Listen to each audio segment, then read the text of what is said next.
मोदी सरकार ने राष्ट्रीय सुरक्षा, कूटनीति और आंतरिक स्थिरता जैसे गंभीर विषयों को सिर्फ फोटो खिंचवाने और खोखले प्रचार का माध्यम बनाया है। ऑपरेशन सिंदूर के बाद प्रधानमंत्री मोदी का सारा ध्यान केवल प्रचार और आत्म प्रशंसा पर केंद्रित रहा है, जवाबदेही पर नहीं। देश की जनता को दिखावा नहीं, जवाब चाहिए। पहलगाम में हुए क्रूर आतंकी हमले में हमारे देश के 26 मासूम लोगों को अपनी जान देनी पड़ी और उसके बाद में जो ऑप सिंदूर हुआ, उधर हमारे बहादुर सुरक्षा कर्मियों की शहादत भी हुई। उसके बाद देश आज तक प्रतीक्षा कर रहा है कि जो 4 आतंकवादी इस हमले में जिन्होंने हमला किया, जिन्होंने हमारे 26 लोगों की हत्या की, वो कहा है। क्या सरकार उनको गिरफ्तार क्यों अभी तक नहीं कर पाई है? क्या सरकार उनकी गिरफ्तारी को लेके कुछ कार्रवाई कर रही है? मैं मोदी जी को पूछना चाहती हूँ कि क्या हमारी सरकार आतंकियों को गिरफ्तार करने में असफल हुई है? अमेरिका के राष्ट्रपति डोनाल्ड ट्रंप ने सऊदी अरेबिया में स्टेटमेंट दी कि मैंने ट्रेड थ्रेट, व्यापारिक दबाव डालकर इंडिया और पाकिस्तान के बीच सीज फायर करवाया।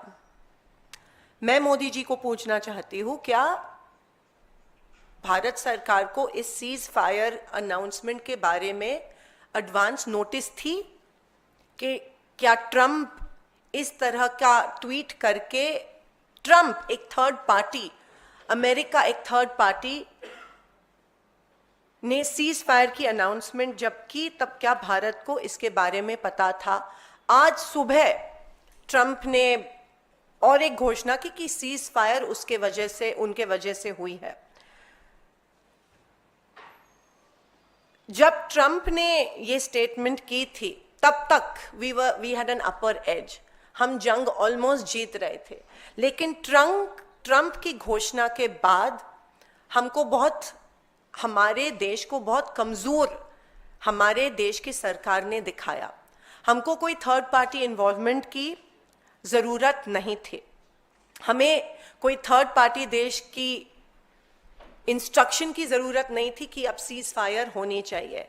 हम सक्षम हैं, हम कर सकते थे जो इंदिरा गांधी जी ने तब कर दिखाया था। एक हार्ड लाइन और निक्सन को लिख के पाकिस्तान को दूसरे दिन सरेंडर करवाया था। लेकिन जब ट्रंप ने ये स्टेटमेंट दी, तो क्या इंडियन गवर्नमेंट, क्या मोदी सरकार was it caught unaware?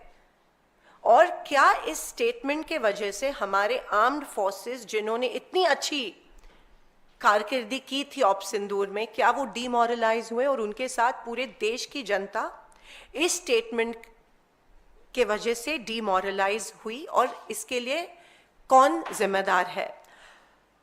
Modi सरकार ने तुरंत इसके बारे में प्रतिक्रिया देनी चाहिए थी, जो सरकार ने नहीं दी। मोदी सरकार इस अपमानजनक दावे पर चुप आज तक क्यों है? क्या यही वह कीमत है जो भारत को अंतर्राष्ट्रीय दबाव के आगे झुकने के बदले चुकाने पड़ रही है? Is the Modi government responsible in making India look weak in the entire global spectrum?